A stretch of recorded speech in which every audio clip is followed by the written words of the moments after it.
On va commencer le vif du sujet.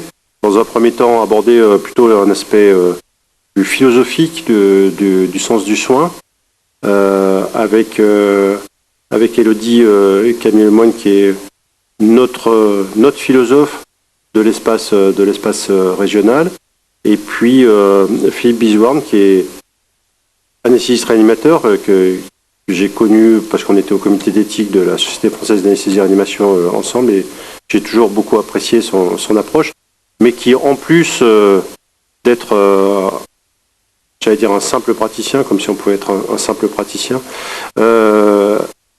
est aussi docteur en philosophie, donc a une énorme réflexion et un énorme bagage, et à plusieurs reprises il m'a fait lire ses textes, ou quand je lui en ai demandé pour des articles. Et il va nous parler d'un sujet particulièrement important, qui est celui de la protocolisation des soins, qui pour moi est une perte de sens, mais on va voir ce qu'il en est. Et je pense que tout ça va être très animé au niveau de discussion et modéré par Pascal Vassal, donc, qui, comme je vous disais, est co-directrice de l'espace éthique sur Saint-Étienne et responsable des soins palliatifs. Et Éric Laporte, que vous avez vu, qui est la cheville ouvrière, c'est un grand mot, la cheville porteuse, le pied porteur de l'espace éthique sur la partie ouest de la région, sur l'ex-Auvergne. Bonne réflexion et puis bonne journée.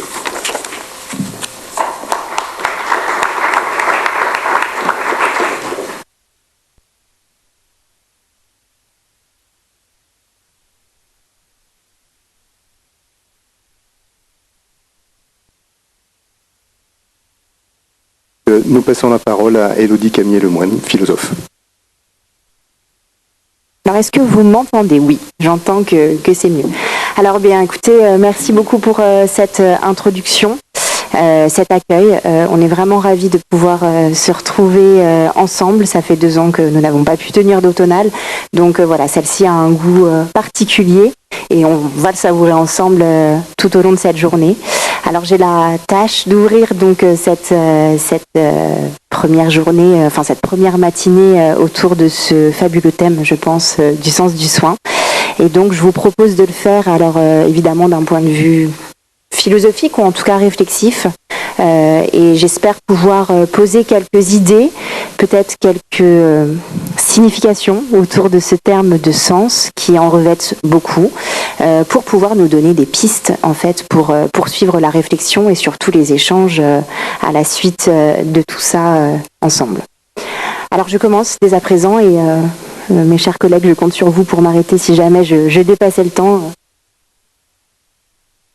Alors, la première remarque, pour débuter par quelque part que je souhaitais vous faire, c'est que finalement cette question du sens, d'un point de vue général, je le pense en tout cas, est une question pour toutes et tous. Alors on ne l'aborde pas et on ne l'appréhende pas forcément de la même manière, mais il est vrai que c'est quelque chose qui peut résonner en chacun de nous d'un point de vue intime, d'un point de vue individuel ou d'un point de vue un peu plus collectif.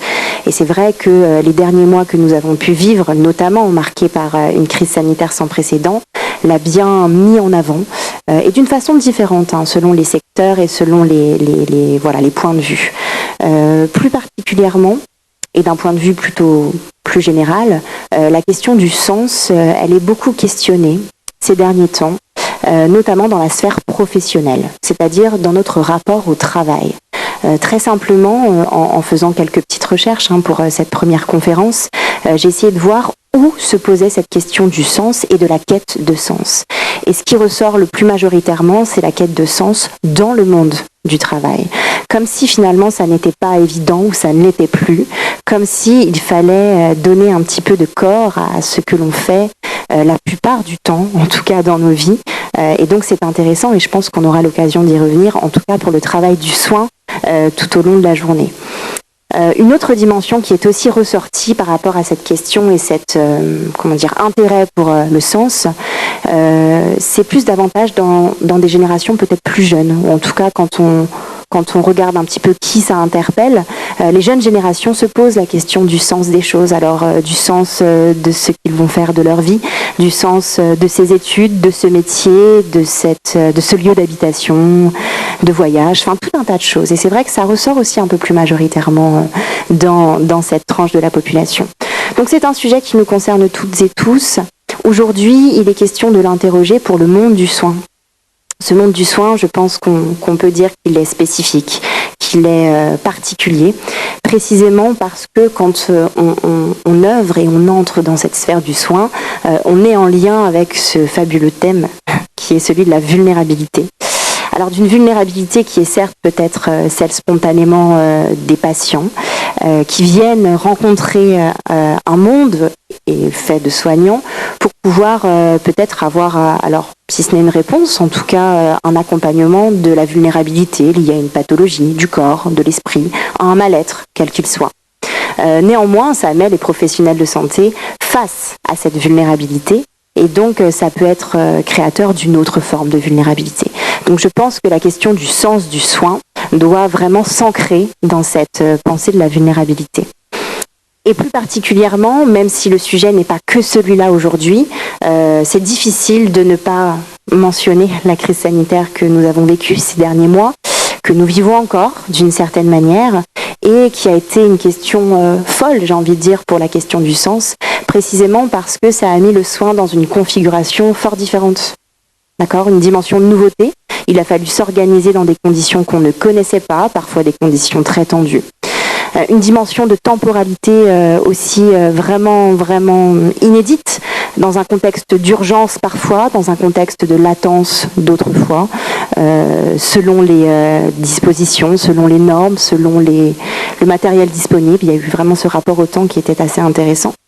Mais aussi d'un point de vue humain, parce que finalement, pour lutter contre une crise sanitaire, il faut mettre en œuvre des nouvelles relations humaines. Et la distanciation sociale a été notamment générateur de beaucoup de questionnements par rapport justement au sens. Alors, peut-être que le parti pris, ou en tout cas l'hypothèse que l'on peut faire, c'est que le questionnement sur le sens, c'est peut-être déjà une forme de prendre soin.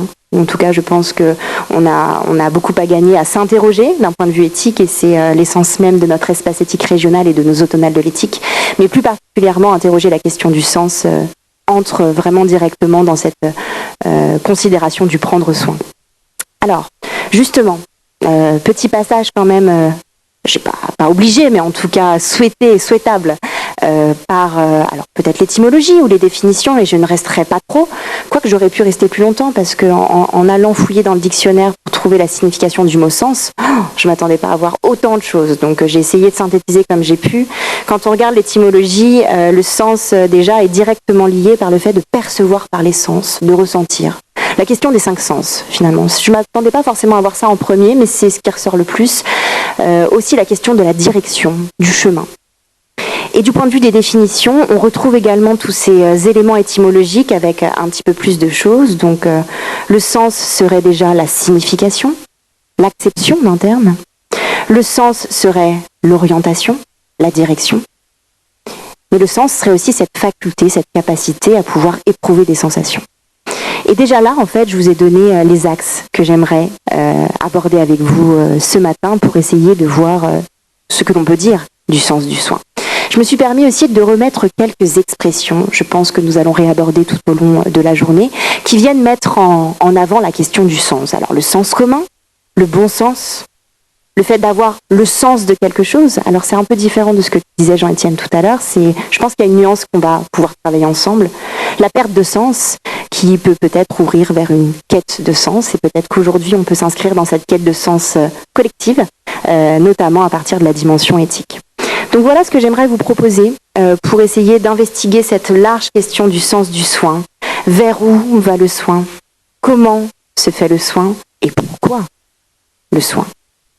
Voilà beaucoup de questions. Alors c'est peut-être très ambitieux d'essayer d'investiguer tous ces chemins-là, mais ça nous donne un petit peu des pistes pour débroussailler ce sujet. Alors la première question que j'aimerais aborder avec vous, vers où ? Et on voit qu'on retrouve la dimension orientation, direction du soin, qui peut se résumer dans cette question-là, quelle est la fin, la finalité du soin ? Et je pense que déjà entre nous, dans cette salle, nous sommes beaucoup, peut-être que nous n'aurions pas les mêmes réponses à propos de cela. Finalement, qu'est-ce que cherche le professionnel de santé qui fait du soin ? Qu'est-ce qu'en attend le patient qui vient recevoir du soin ? Est-ce que c'est forcément la même chose ? Est-ce qu'on partage nécessairement sur cette attente-là, sur cette finalité-là ? Est-ce qu'il y a toujours un intérêt commun, ou en tout cas un chemin et un entrecroisement commun dans la fin que l'on met aux soins ? Ça, c'est peut-être une première piste intéressante. Qu'est-ce qu'on met dans le mot sens selon la posture que l'on a dans la relation de soins ? Deuxième chose, si l'on considère, mais c'est discutable, que le soin vise quelque chose comme la bonne santé, il était pertinent peut-être de faire un détour par une définition fort connue de la bonne santé, celle qui a été donnée il y a quelques années déjà par l'Organisation mondiale de la santé, et qui proposait de la définir comme un état complet de bien-être à la fois physique, mental et social, et qui ne consiste pas simplement en l'absence de maladie ou d'infirmité. Alors une définition en général qu'on ne se prive pas de rappeler, surtout pour la discuter, qui peut paraître à la fois exigeante, mais également généreuse. Généreuse parce qu'elle n'oublie pas finalement toutes les dimensions qui peuvent constituer le soin. Et finalement, il y a peut-être plus de professionnels du soin qu'on ne le croit, si on regarde ces dimensions du soin, physique, mental, social. Et ça, c'est ce qui fait toute la richesse d'une réflexion sur le soin et le sens du soin, qui n'est pas qu'une question pour les médecins ou même les infirmiers. C'est une question plus large, et on l'a vu au sein de la crise sanitaire. Le soin s'est manifesté de plein de façons différentes. Et ça, c'est quelque chose, je pense, que nous devrions garder, ou en tout cas, pérenniser dans la réflexion. Mais s'il y a plusieurs dimensions du soin, il y a aussi parallèlement plusieurs choses qui peuvent nous apporter de la vulnérabilité et de la fragilité. Et donc il faut en être conscient pour penser aussi largement que possible la question du sens du soin. Alors maintenant, la question du comment, qui est une question peut-être plus large et peut-être plus longue à aborder, et que j'aimerais peut-être appréhender avec vous en faisant référence plutôt à une tradition autour de la philosophie du soin. Vous savez que les philosophes aiment beaucoup se saisir de l'objet de recherche soin parce qu'il est riche, parce qu'il se joue des choses importantes d'un point de vue humain, d'un point de vue relationnel. Et donc ce sont des personnes comme Frédéric Worms ou Céline Lefebvre ou Claire Marin, et j'en oublie bien évidemment, qui essayent de savoir ce que ça veut dire soigner finalement. Donc, si on considère que le comment est une façon de s'interroger sur le sens du soin, qu'est-ce qu'on va pouvoir retenir ? Alors, le premier aspect, qui sera une façon d'ouvrir au topo de mon collègue qui suivra, finalement, on peut déjà définir le soin comme un ensemble de savoir, de savoir-faire, de compétences, dont vous êtes chacun et chacune aujourd'hui porteur. Et donc, c'est en tant aussi que patient ce qu'on attend des professionnels de santé. Quand on va voir quelqu'un, on espère qu'il soit compétent pour nous recevoir, pour nous accompagner, pour nous soigner. D'accord ? Cet aspect du soin, il peut être lié à tout un tas de choses très concrètes, comme le fait que la médecine aujourd'hui existe dans un modèle biomédical, avec tout un vocabulaire, parfois scientifique, parfois médical, parfois technique, avec un ensemble de procédures, de protocoles, avec une volonté d'objectiver. Une volonté d'objectiver la maladie, les symptômes, les façons d'y répondre, pour répondre le mieux possible. Ce qu'on attend du soin, et c'est précisément éthique, c'est qu'on nous propose le meilleur possible. Cet aspect-là, il peut avoir un risque. C'est l'excès d'objectivité, l'excès de rationalisation. Et donc, pourquoi pas une perte de sens dans cette volonté de normer peut-être un peu trop. Et je souhaitais par rapport à ça vous donner, alors pas un exemple, mais plutôt une toute petite partie de témoignage de la part d'une patiente, en l'occurrence, qui s'est confrontée à l'objectivité d'un langage durant l'annonce d'une maladie. Et je trouve que c'est parlant, donc je ne la paraphraserai pas, je vais plutôt la citer pour qu'on puisse y réfléchir par la suite. Alors je lis, et puis on se laissera l'opportunité d'y réfléchir ensuite durant le temps d'échange. La Belle au crabe dormant, voilà le titre de son futur ouvrage, donc vous l'avez un peu en avant-première. Il y a 1 an, jour pour jour, j'attendais dans une salle d'attente, assise sous une affiche prémonitoire, invitant les femmes à se faire vacciner pour se prémunir d'un possible cancer du col de l'utérus. Puis, un gynécologue m'annonçait que j'avais un carcinome épidermoïde. À tes souhaits. je l'entendrais me déblatérer des termes incompréhensibles, tout en cherchant sur mon téléphone ce que signifiait carcinome épidermoïde. Je l'entendrais me dire que j'ai déjà un enfant, alors... Mais je ne l'entendrais pas me dire que c'est un cancer. Je ne l'entendrais pas me rassurer. Je ne l'entendrais pas chercher à savoir comment j'allais faire les 30 km, seule, en voiture, après avoir entendu ce diagnostic. Et puis, je l'entendrais me dire qu'ils sont très compétents à Léon Bérard. S'il y avait un doute, il n'y en a plus. Pour les non-lyonnais, Léon Bérard est un centre réputé pour la lutte contre le cancer. Fin de citation. Alors cette phrase que j'aime bien et que j'ai vraiment à cœur de vous partager aujourd'hui, qui est un exemple peut-être de ce que je cherchais à dire et qui fait écho à la question du sens du soin. Quel est le sens du soin quand on ne comprend pas le sens des termes que l'on nous donne, notamment durant une annonce ou même par la suite durant un suivi? Et c'est une vraie question et je ne pense pas qu'elle soit rare en fait, cette question-là et ce genre de témoignage-là. Alors, je reviens un petit peu en avant et je continue pour ne pas trop monopoliser la parole. Le deuxième aspect du soin, peut-être que l'on peut plus lier à la question du savoir-être et qui vient s'attacher peut-être plus à la dimension relationnelle, peut-être peut être lié à une autre expression qui met en avant la question du sens, avoir le sens de quelque chose. Alors je ne sais pas si ça vous évoque la même chose qu'à moi, mais quand on dit de quelqu'un qu'il a le sens de quelque chose, c'est qu'il a une proximité, peut-être une facilité ou quelque chose de confortable. Est-ce que pour être soignant, il faut avoir le sens du soin? Est-ce que c'est quelque chose peut-être qui dépasse les 5 sens, hein? On peut soigner en regardant, en touchant, en écoutant. Est-ce qu'il y a la place pour du 6e sens dans le soin, ou en tout cas quelque chose de cet ordre-là? Bon, on peut se permettre toutes ces réflexions sur le sens, mais j'aimerais évoquer quelques petits aspects pour cette question du savoir-être, autour d'une notion que je trouve très belle et très forte, qui est développée en philosophie ces derniers temps, qui est la question de la rupture.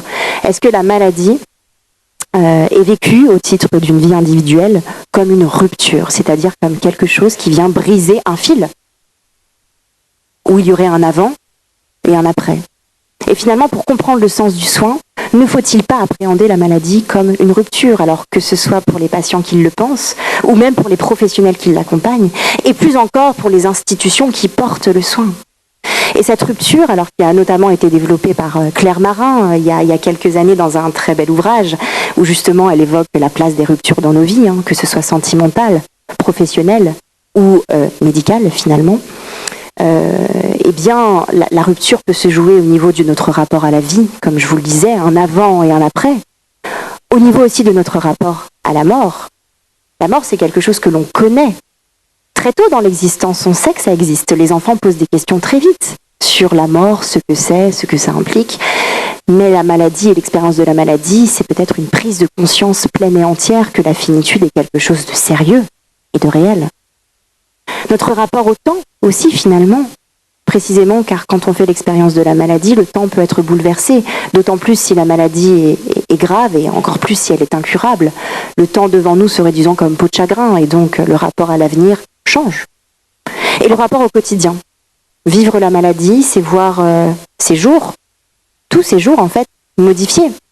On peut prendre l'exemple d'une maladie comme un cancer qui est rythmé par des traitements, comme le fait de devoir se faire dialyser. La maladie chronique est un exemple très intéressant par rapport à ça. Donc finalement, pour accompagner le patient avec du sens et en y mettant du sens, peut-être qu'il faut avoir conscience de ce qui se joue dans l'expérience de la maladie, alors que je ne peux pas évoquer au titre moi-même d'un savoir expérientiel, mais peut-être d'un point de vue philosophique, et la question de la rupture me semble fort intéressante. Le troisième aspect, alors que je ne développerai pas plus de ça, mais que j'évoque quand même parce qu'on pourra y rebondir, le troisième aspect du soin, c'est bien ne pas oublier que le soin dépend toujours d'un contexte, qu'il soit politique, qu'il soit institutionnel, qu'il soit économique.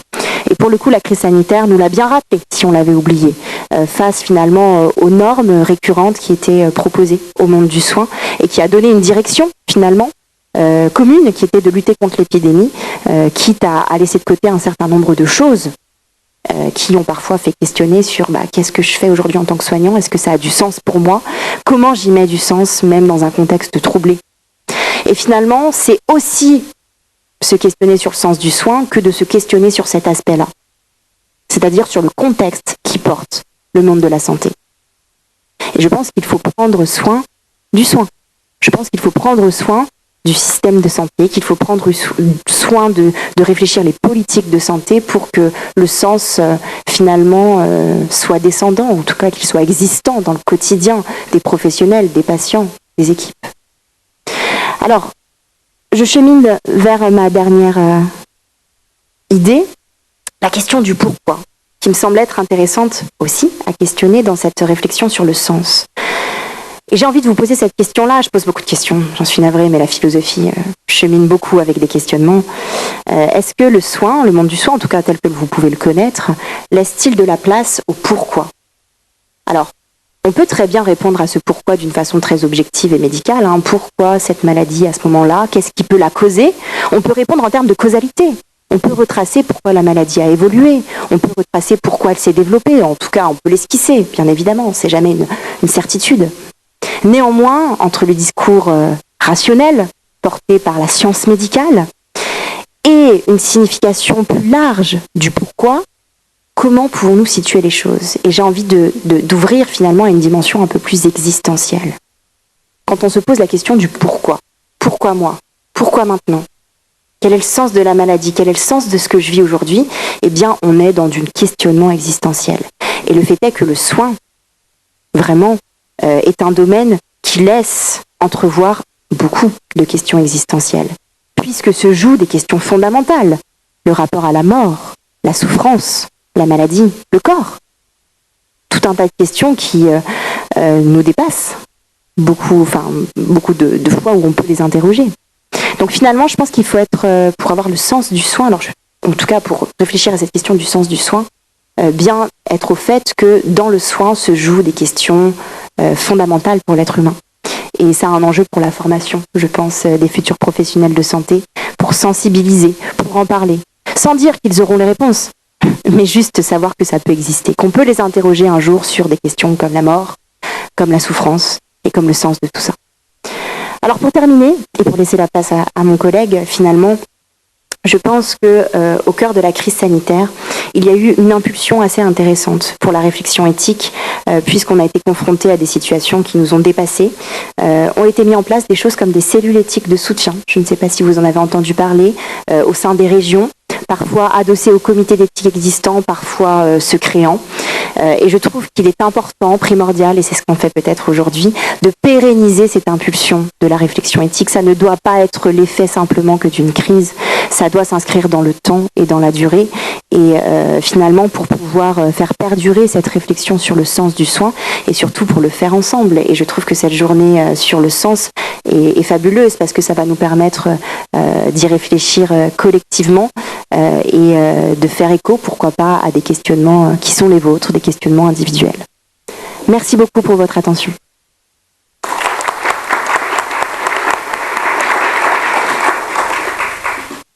Merci mille fois. Merci Élodie pour la clarté de tes propos. Je trouve que oui, tu es philosophe, mais à la fois ça résonne bien dans le sens du soin, dans ce qu'on vit tous les jours, dans le sens justement du soin, le sens de la fin de vie, puisque moi je suis un peu plus, ma spécificité c'est la fin de vie, et on se rend bien compte que chaque fois il y a du sens à donner, et c'est ça qui nous permet d'accompagner les patients et leurs familles. Tu as développé aussi beaucoup la vulnérabilité, et cette vulnérabilité, on en parle énormément, et en même temps il ne faut pas simplement en faire un constat. Il faut aussi s'en saisir pour justement contre cette vulnérabilité, développer l'autonomie du patient. La finalité du soin, ça c'est quelque chose dont on a beaucoup intérêt à réfléchir, surtout dans notre réflexion éthique, pour se dire pourquoi je fais ce soin et pourquoi je demande tel examen, et ça donne sens à notre travail. Les compétences, bien évidemment, sans compétences on ne peut pas aller bien au-delà. Et puis aussi cette annonce de la mauvaise nouvelle qui, quoi qu'on fasse, quoi qu'on dise, ça sera toujours quelque chose qui sera sidérant, et je crois que c'est compliqué de bien annoncer une mauvaise nouvelle. On peut être dans un bureau, mais c'est dur d'avoir les bons mots. C'est dur pour la personne qui le reçoit, et je crois que ça, c'est aussi à travailler. Il y a toujours un avant et un après. Et c'est cet avant et cet après qui crée cette crise existentielle qui fait qu'interroger les gens sur le sens de leur vie. Et puis, c'est compliqué aussi. Tu dis qu'on s'interroge par rapport à la maladie, mais est-ce qu'il y a vraiment un pourquoi ? Pourquoi est-ce que moi je suis malade ? Pourquoi l'autre est en bonne santé ? Pourquoi est-ce que moi, ma maladie a évolué ? On voit bien la révolte de certains patients qui se disent pourquoi moi et pourquoi pas l'autre. Donc c'est important. Et je crois que dans tout ce sens, tu as parlé de l'ensemble et du vivre ensemble l'humanité, mais aussi vivre ensemble les soignants et travailler ensemble pour au moins accompagner le mieux possible et trouver sens. Merci en tout cas Élodie, et puis je pense qu'on va laisser la parole à la salle pour s'il y a des questions. Ces interventions, c'est à propos du pourquoi. C'est souvent une question qui m'est posée et je réponds d'une façon très provocatrice. Je ne répondrai jamais au pourquoi. Je peux vous dire comment, vous faire quelques propositions pour préciser comment cette maladie est apparue. Mais j'avoue que je n'ai jamais tendance à soutenir les patients dans la recherche du pourquoi, parce que ça me semble toujours une recherche vaine dans laquelle ils vont se perdre. On ne sait pas pourquoi on a été au contact d'un agent allergisant ou d'un facteur qui a développé une maladie auto-immune. On ne sait jamais pourquoi, alors qu'on était tous soumis à des facteurs de risque de cancer, plutôt nous qu'un autre. Donc, jamais je ne les pousse dans l'approfondissement du pourquoi. On leur dit simplement, on pourra vous donner, et c'est toute la modestie qu'il faut avoir, quelques éléments sur comment ça s'est produit.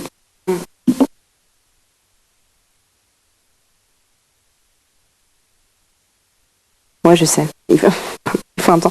Oui, merci Pierre Simon pour ce partage. Alors, je pense qu'effectivement, encourager dans la recherche d'une réponse à ce pourquoi, ça peut être effectivement un chemin pas forcément très simple. Néanmoins, je trouve que ça peut être intéressant de savoir les entendre, en fait. C'est pourquoi, parce que c'est légitime de se poser ces questions-là. Hein. Des questionnements existentiels, on s'en pose dans d'autres domaines de la vie, que ce soit dans le domaine de la parentalité, dans le domaine de la vie amoureuse, dans le domaine de l'évolution dans l'existence. Et je pense que le soignant professionnel de santé peut au moins réceptionner cette question-là, rassurer sur le fait que ça peut être normal qu'elle existe, voire légitime. Pour autant, après, tout à fait d'accord, hein, être au clair sur le fait que c'est le rôle ni du médecin ni de personne, hein, finalement, de pouvoir répondre à cette question-là et d'ouvrir finalement à quelque chose qui nous échappe, de l'ordre de l'incertitude. On ne pourra pas répondre à tout, et même médicalement parlant, on ne peut déjà pas répondre à tout, mais encore moins d'un point de vue existentiel. Donc je pense non pas encourager à trouver une réponse, mais plutôt rassurer sur le fait que c'est tout à fait bien humain de pouvoir se poser ces questions-là. En tout cas.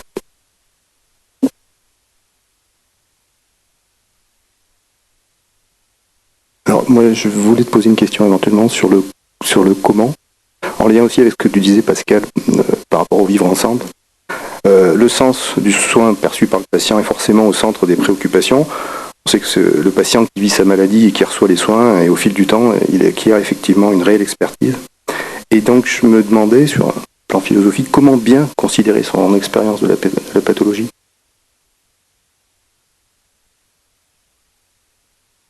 Merci Eric pour cette question.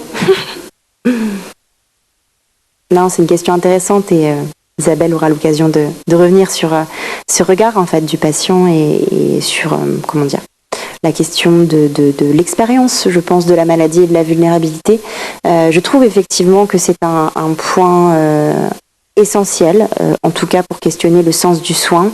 On peut très bien, du point de vue du professionnel, se poser tout un tas de questions sur qu'est-ce qui fait sens pour nous, vers où on va, comment on positionne les choses. Je ne vois pas comment on peut faire sans finalement le sens que le patient y met, ou en tout cas y cherche. C'est pas forcément un sens qui est toujours là, toujours trouvé d'emblée. Et donc c'est vrai que de plus en plus, hein, vous le savez bien, on fait la place aux patients dans ces regards-là, dans les comités d'éthique, dans les différentes instances, dans des journées comme celle-ci, précisément parce que c'est l'autre bout de la relation de soins, et c'est l'autre bout du savoir finalement, un savoir qu'on dit expérientiel. On développe beaucoup ce regard-là, on développe beaucoup la position du patient entre guillemets expert. Alors pas forcément fan de cette appellation, mais en tout cas vient dire que le regard du patient peut être sollicité. Et je trouve effectivement que philosophiquement, ça apporte beaucoup, cette idée de rupture. C'est vraiment ancré dans cette expérience de la maladie. Et, Claire Marin, au-delà de cet ouvrage sur la rupture, développe beaucoup de choses justement sur qu'est-ce que ça fait d'être malade. Mais qu'est-ce que ça fait d'être malade dans un système qui est porté par beaucoup de protocolisation, beaucoup de rationalité. C'est un peu une vulnérabilité dans la vulnérabilité, dit-elle. Et c'est ça qu'il faut interroger aujourd'hui, je pense, parce que ça peut permettre de prendre un peu du recul, qui permet de voir ce qui relève de la maladie, mais ce qui relève aussi du contexte dans lequel on est soigné. Et ça, c'est essentiel.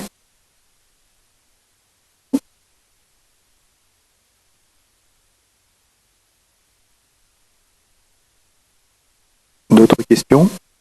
Jean-Étienne.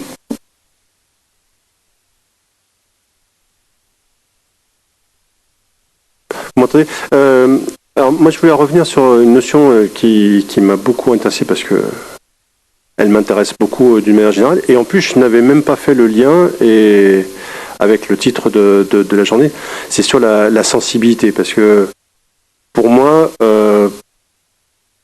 on le sait bien, moins on se sent vulnérable, moins on est sensible.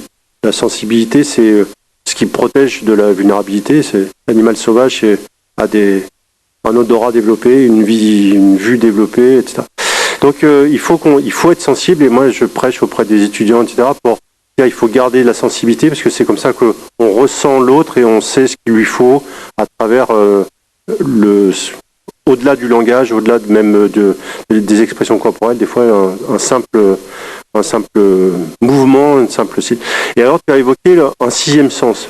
Et finalement, quand on dit le sens du soin, peut-être que c'est le sixième sens du soin, et je trouve finalement c'est assez intéressant.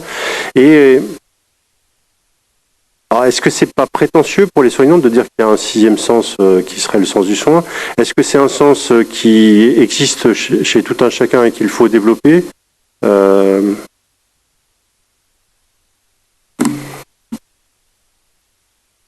Merci Jean-Étienne pour rebondir sur cet aspect-là. Alors c'est vrai que moi non plus, spontanément, en voyant la question du sens du soin, j'avais pas cette dimension-là, mais en fouillant un petit peu en fait les significations, on voit que quand on parle de sens, on parle aussi des 5 sens, et c'est une façon de questionner aujourd'hui quelle est la place de nos sens dans le rapport aux patients, dans l'auscultation, dans le fait de les accompagner. Et ça c'est une question qui se pose beaucoup depuis un certain nombre d'années. Finalement, par exemple sur la place du toucher dans la relation de soins, est-ce qu'on ausculte encore, est-ce qu'on touche encore? Et c'est une question qui est d'autant plus posée à l'heure de la téléconsultation qui se développe énormément, mais pour notre plus grand plaisir, parfois au sein d'une crise sanitaire, on était bien content quand même. Donc c'est une question finalement sur la place de nos sens pour le prendre soin, pour la relation de soins. Comment ça se passe aujourd'hui, quelle est la différence selon les spécialités, selon les façons d'appréhender.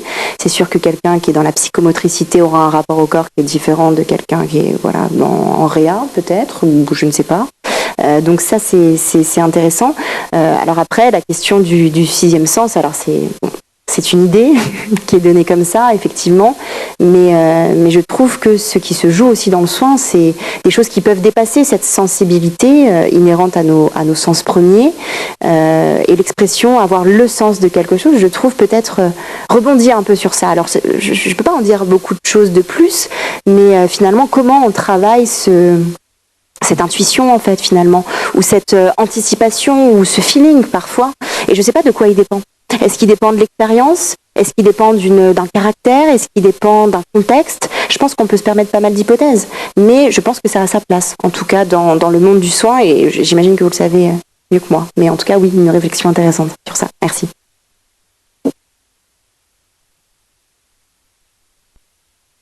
Alors merci, effectivement, j'aime bien le terme de fracture aussi, qui dit bien cette rupture, en tout cas cette discontinuité. Et je pense que c'est intéressant en fait d'en avoir conscience, mais voilà, le monde hospitalier c'est déjà différent peut-être d'une structure médico-sociale ou sociale, et c'est encore différent du monde du domicile, même si ces autres sphères posent aussi cette question en termes de rupture et de fracture, parce que la fracture qu'on peut vivre à l'hôpital, on peut la vivre aussi à son domicile quand il y a une intervention extérieure qui vient faire intrusion. Parfois, on en parlait hier soir dans le domicile, donc c'est vrai que je pense que c'est intéressant. Et oui, tout à fait aussi intéressant de donner des pistes pour avoir des temps de réflexion sur finalement la juste distance, enfin la distance dans la relation de soins, qui est très belle d'un point de vue théorique, mais d'un point de vue pratique, qui pose question peut-être à chaque situation, à chaque accompagnement. Et donc, effectivement, trouver le temps dans un rythme effréné, c'est un vrai défi. Complètement.